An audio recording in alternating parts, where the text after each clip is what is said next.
So we're rounding up our series almost. This is probably the third to last talk. I've been meaning to actually give this talk generally to most of the other premarital, but I didn't get around to finishing it, so thank God. There might be some issues with this one because it's the first time I've given it, even though it always comes up, as you noticed last week. So basically, anyone here talk about boundaries before? Boundaries?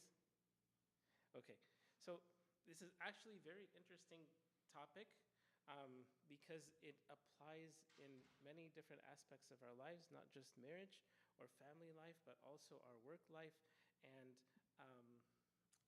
any interaction we have with others. The topic of boundaries applies. Like, here's some examples, like when we're driving, when we take medications in sports, like there's boundaries, right? In the work field, in geography with the different nations and countries and cities and counties, right? And then also in science, like the relationship between the bones and the joints and all of that kind of stuff, as you might know, right? So it's important, right? And even in the spiritual life, it's also very important. Like when it comes to the cross, and when it comes to the unity between husband and wife, boundaries all of a sudden are talked about more because there's an adjustment of boundaries that happens, especially in marriage, okay?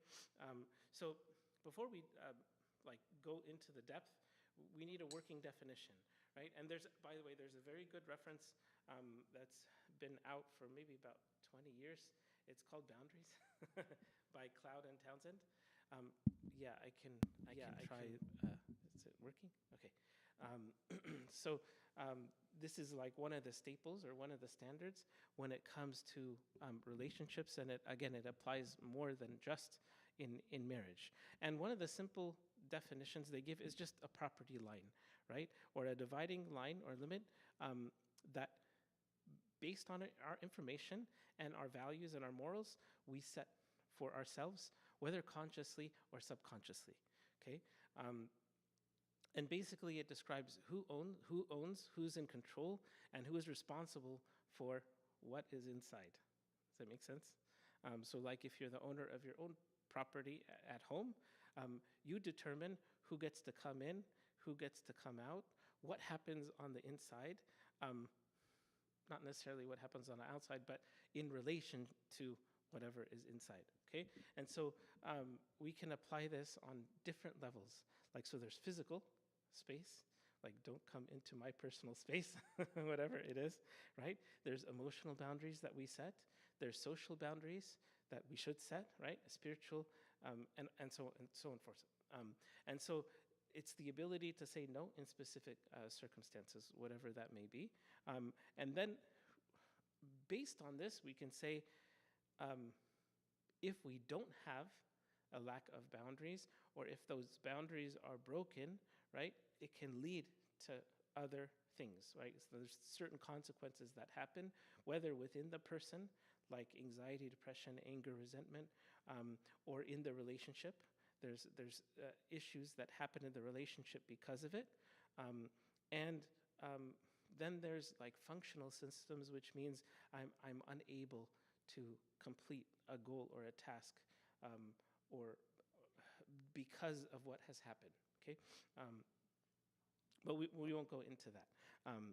So biblically, there's also a very interesting concept here that St. Paul describes, it's from the outset, from the external, it seems like he's contradicting himself, right? So in Galatians 3, verse 2, and then later on, 3 verses later in verse 5, he says, bear one another's burdens. So part of our responsibility is to share the load of others, right? And he says, so fulfill the law of Christ. But then later on, he says, each one shall bear his own load. Okay, well, is he contradicting himself or not? And if not, then what does he mean by this, right? Because bear one another, each one should bear their own load. That means we're responsible for our own things, right? Um, like, for example, the first person that we have to set boundaries for is myself, right? And the biggest boundary that I set for myself is not that my role to change someone else, right? But to change myself, right?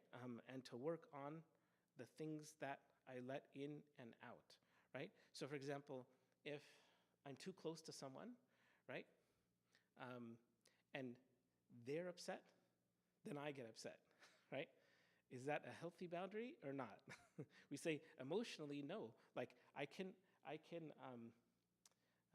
what's the word? Sorry, it's been a long day. But I can understand the person and I can relate to them and I can be empathetic, but that doesn't mean I have to actually feel the exact same thing that they feel, right? So that's where it comes into each one should bear one another's, their own load, right? And then, but on top of that though, the Christian is called to help bear the burdens of others, not the load. So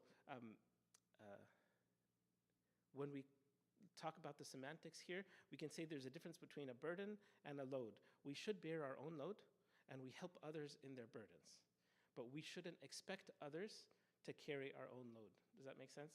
So let's say if I can lift, I don't know, 100 pounds, okay, then I am, and there's a load here of 60, then I should just carry it yourself, right?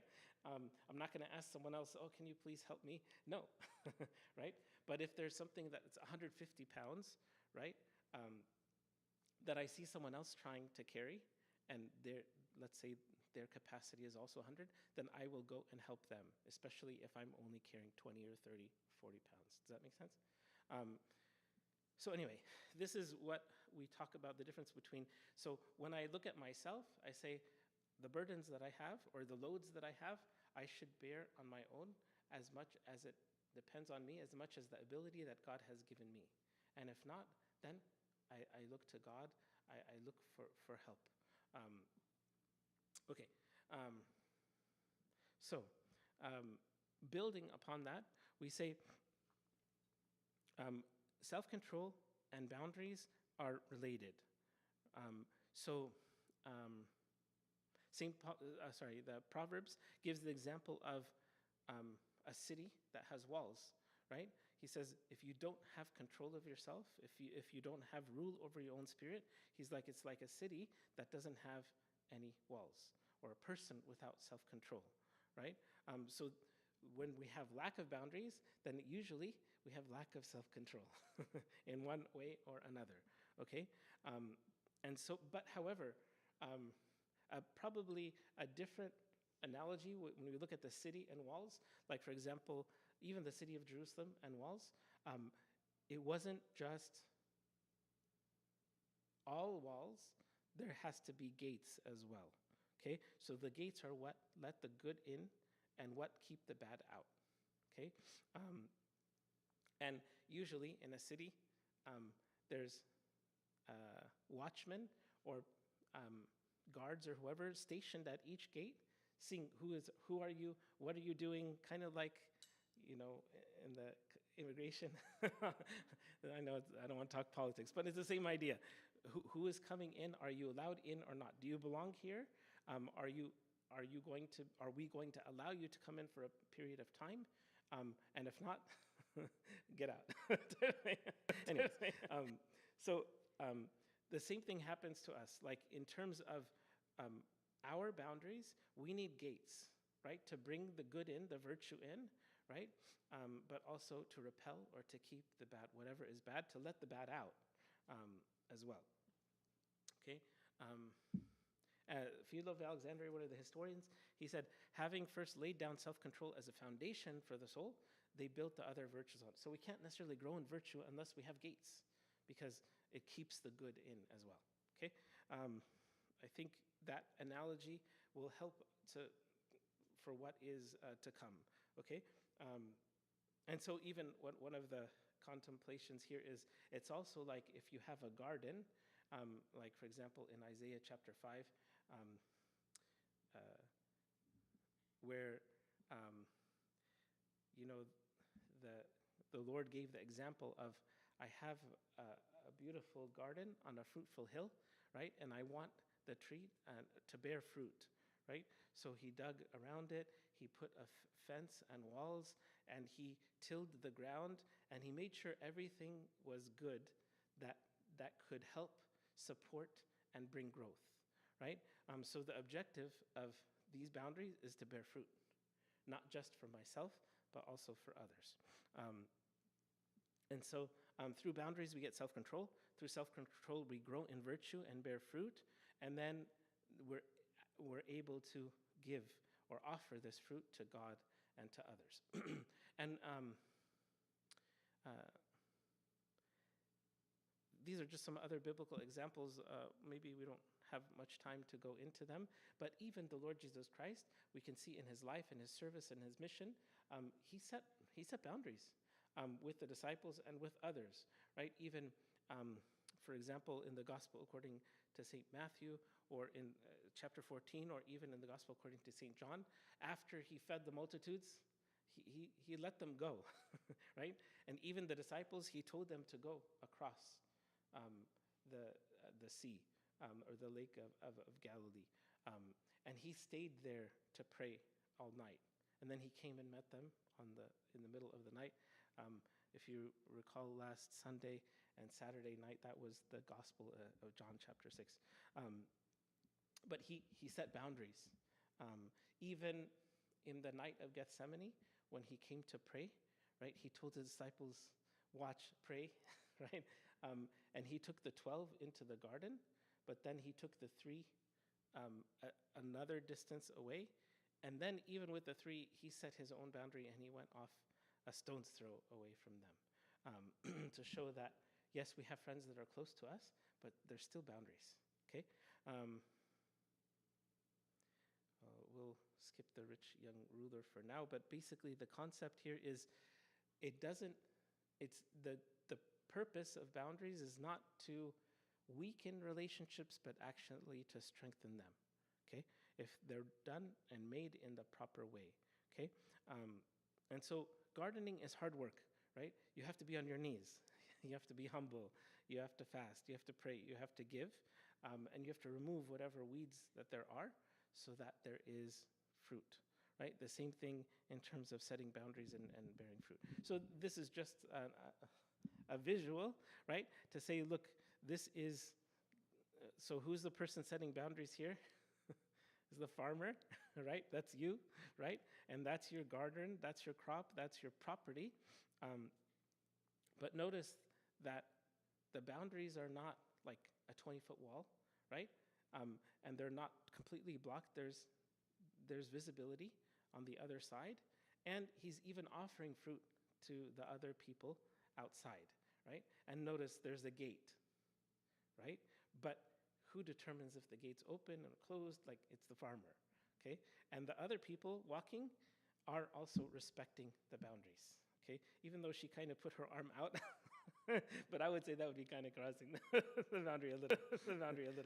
He should have reached out from his end. Anyways, I think I'm being too picky, okay? So these are good boundaries, right? And notice the rest of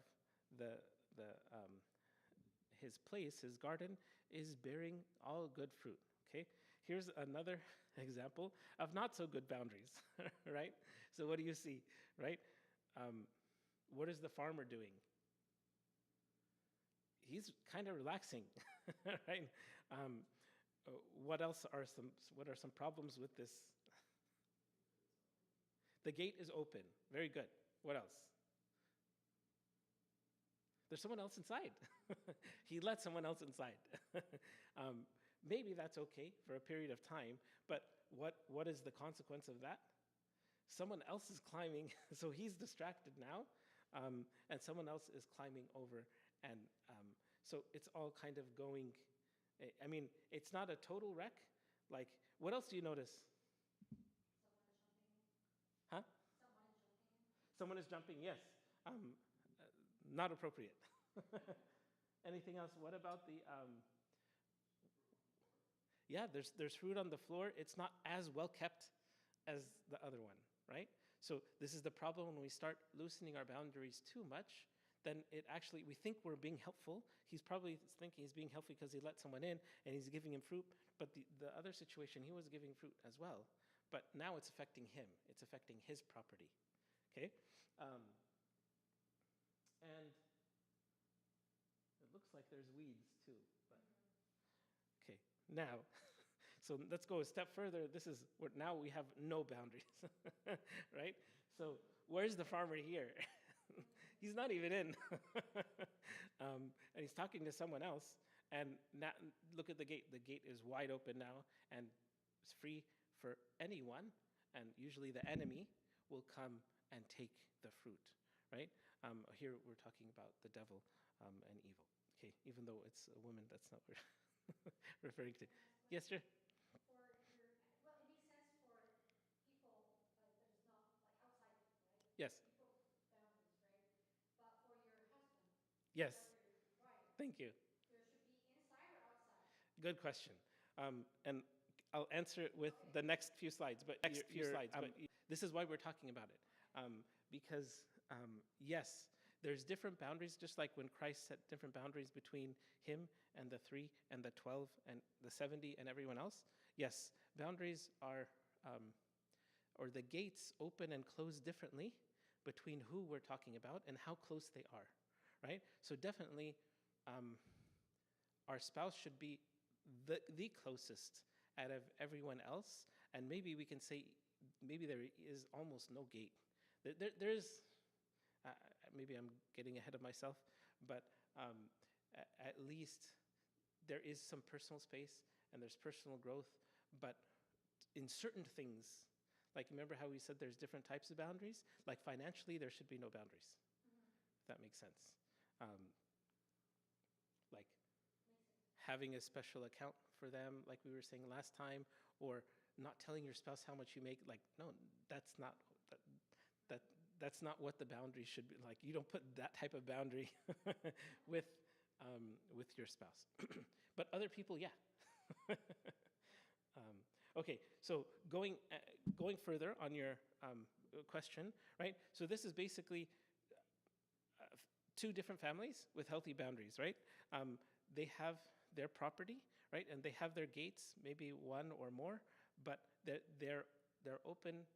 It's not always open, but that's just a sign to show that there is a gate that can be open and closed, okay, to outside, right? Sorry, this is not two special separate families. Actually, I think anyways, I'm trying to figure out how to fix this analogy. But anyway, after this, so this is the husband and the wife, apparently. And then they have, sorry, not the husband, I kind of ruined the analogy. But anyway, these are two separate families, as I said before, and each of them have a baby, okay?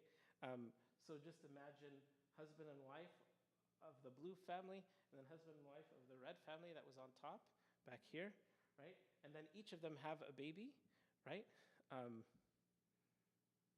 And then what does the boundary look like for the baby? There's no gate, but the boundaries are starting to form. Why? Because they're starting to become their own individual person, okay? But still, there's a lot of back and forth because, like, you can't give the baby space when it's crying. Like, you have to give it what it needs. You have to feed it what it needs. Even if they say, no, I don't want to eat, you're going to force it to eat because it has to grow, right? Same idea, right? And then as the children begin to grow, the boundaries start to be closing a little bit, right?